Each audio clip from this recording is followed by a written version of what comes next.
nice and smart, ladies and gentlemen! What do we have for your next...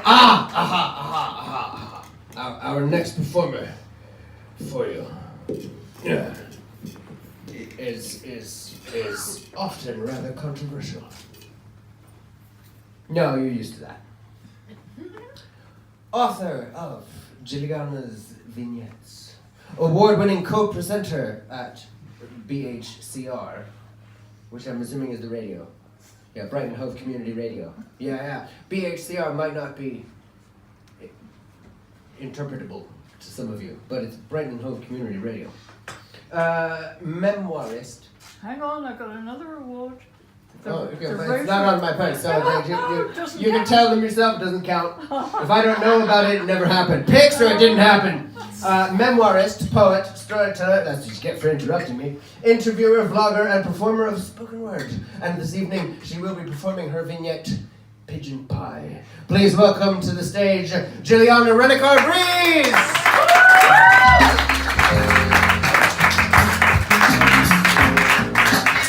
Get rid of the mic. I hate mics.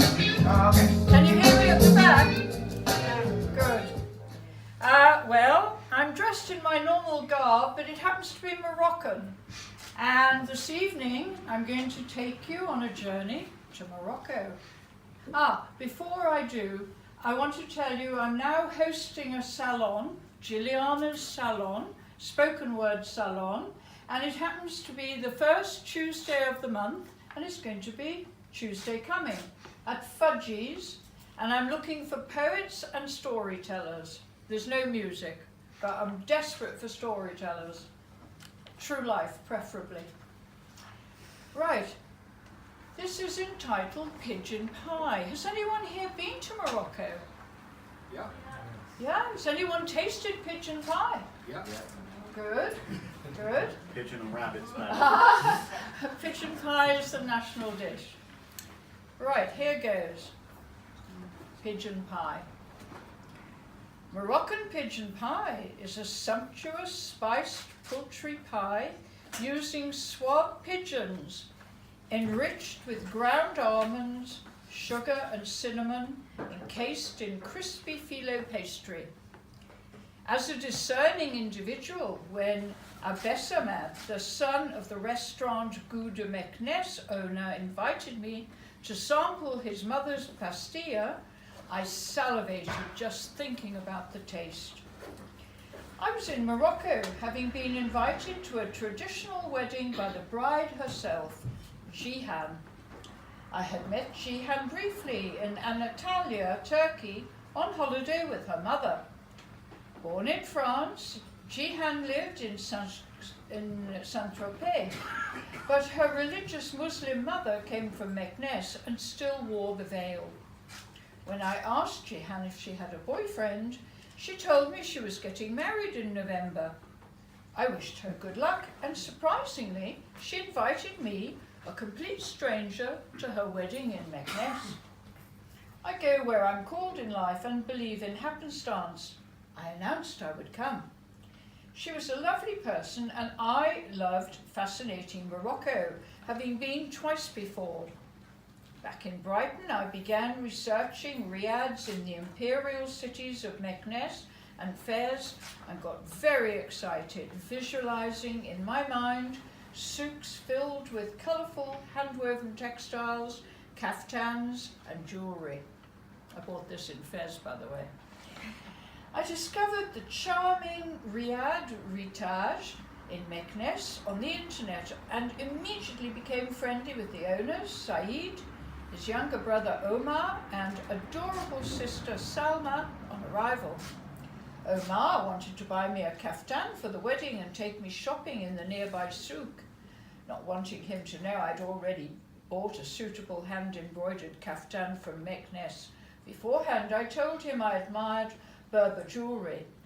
However, I did fall in love with the traditional orange Berber necklace, and he was happy to present it to me to commemorate my visit to Meknes, the magnificent imperial city.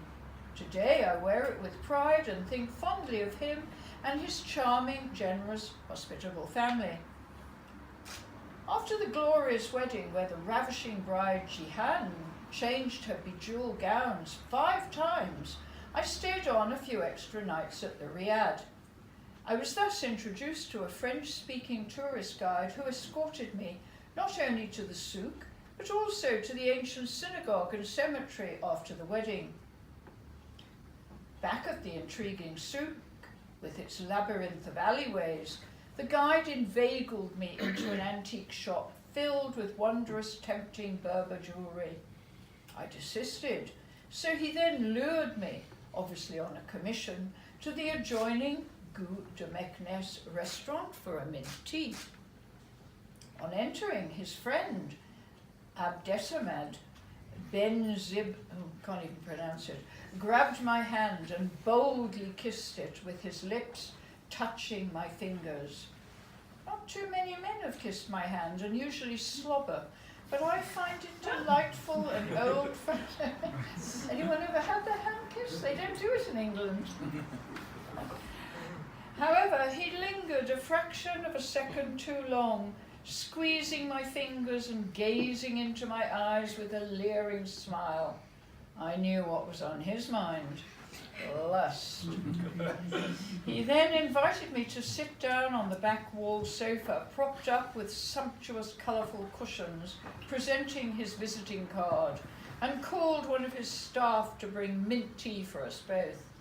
My guide immediately tactfully vanished on cue, and I was left alone with this young, frisky puppy. He gazed into my eyes, saying I must come back on Monday to taste his mother's wondrous pigeon pie. How could I resist such a temptation? It was clear it was a seductive invitation, especially when he told me he was attracted to older women, and quite naturally asked my age. Mon Dieu, or should I say Allah, looking for a foreign sugar mummy, no doubt.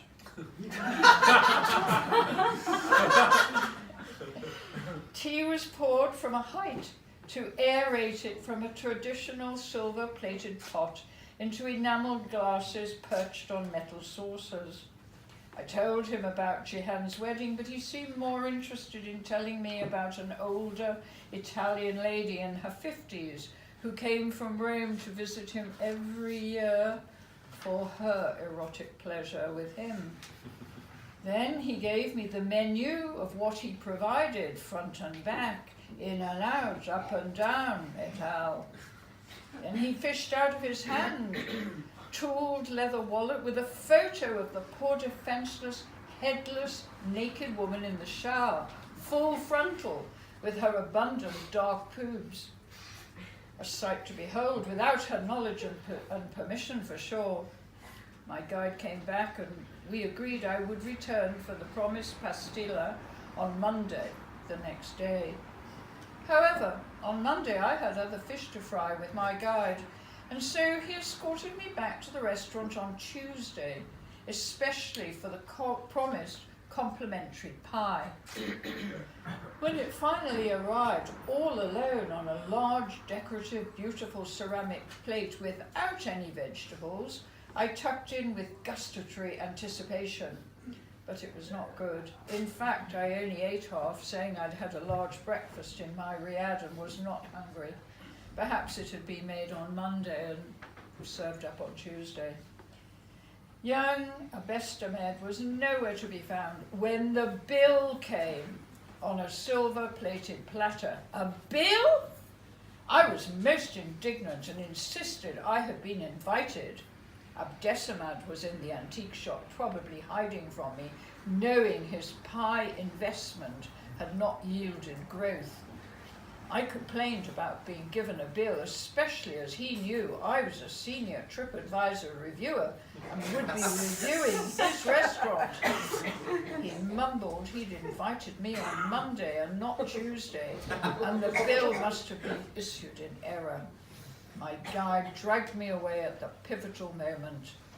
Did youthful Abdesamad really think he'd get me in the shower for a pastilla? Allah!